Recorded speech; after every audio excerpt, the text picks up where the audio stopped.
Oh, la famille, bonjour, bonjour. Bandeko, bino nyonso tolanda video oyo, biso nyonso toyebi likambo oyo esilaki koleka na Brésil. Bandeko na ngai bamokaki na Jésus Christ. Vraiment bamoke na Jesus Christ. Bomoni oyo ezali mokeri oyo basalaki. Ma après avoir moqué na Jésus Christ yangoyo totala. Donc ba betami na ndenge ya kosakana te, inondation moko na ndenge ya kosakana te bandeko. Bozomona ba beta maki makasi sali ba dega na ndenge ya kosakana te. Mituke keyi banda keyi, donc ezalaki facilité bandeko na ngai. Biso nyonso tozolanda totala ndenge bazali ko constate ba dégâts oyo esilaki kosalama, batu bazoloba bazolela. Donc parce que ça ne va pas pona ba perdre ya mutuya na kati na bango. Bomoni bango wana, bomoni bango bandeko basakanaka na nzambe te, ba reconnaître que basalaki mabe, bango yo bayesenga pardon na nzambe. Bandeko ba manifeste bango nyonso ekomio Jesus Christ I love you, Jesus Christ I love you. Na modeli oyo ya boy botale loko basalaki vraiment na modeli ya boy. Jésus ba sabote ye, ba négliger ye, ba moke sur ye. Mais ba sepelaki nde na monguna, ba sepelaki na monguna. Mboka oyo bandeko balakisaka na bango na ba matako facilement comme ça. Bandeko nanga balakisaka na ba matako facilement.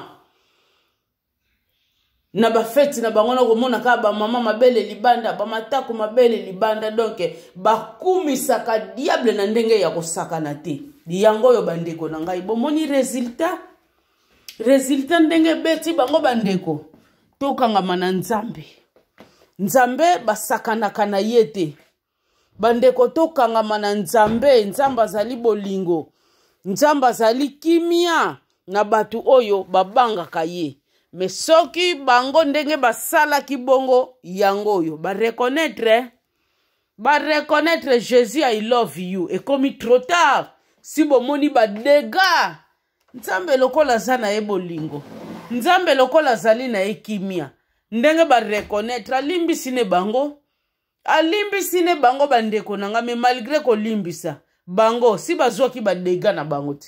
Bozo comprendre makamango ndenge zalaka. Si bazwaki ba dégâts malgré ba bolingo na bango, ba pardon na bango ba sengi, c'est bien bon, mais ba dégâts eza déjà wana. Bozo mona bandeko yango wana tokeba kabiso batu to tikali nyonso tu oyo tozali komona na mokili oyo eservaka biso leçon. Eservaka biso leçon. Nzambe bandeko basakanaka na yete. Nzambe basakanaka na yete. Basakanaka na yete. Tangu yo zali kolinga kosakana, okomona oyo ya yo, okomona yango. On se manque pas de Dieu. Parole ezali koloba na biso, on se manque pas de Dieu. Oyo azali kolona mutu, oyo azali kolona ako récolter yango yo batu oyo bazui basakanaki na oyo akela bango basakaneli ye ba récolter yango pe dans l'immédiat. Mais loko na sepeli ya mutu ya pa ina bango ba reconnaître vraiment que to sakanaki, ba reconnaître bandeko to blakaki, to mokaki, tika to kende to senga bolimbisi. Yangwana ngai na bino bandeko, peu importe ya oyo tokoki kosala, peu importe ya temps, peu importe ya nyonso bandeko, esengeli na biso to yebaka ko reconnaître mabe na biso. Na ko yeba bandeko ko reconnaître mabe na biso. Alors pa iwana nde puissance nzambe ezwaka place na bakati ya bavi na biso.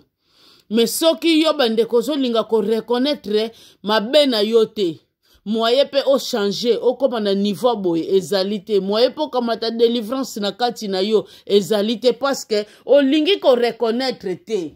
bandeko eza na bato ebele baza na bakomportema wana ezala sali mabe ndenge nini bandeko na ngai ayebaka te kasali mabe mpo na ye ezali kaka lolenge na ye mpo na ye ezali lolenge na ye orke lolenge wana eza nde lolenge ya mabe mutu foko ozala na komikitisa mutu esengeli foko recevoir mutu esengeli oreconnaître nazali na nzela ya malamu to nazali na nzela ya mabe bandeko ntango yo ozali korecevoir yango gratuit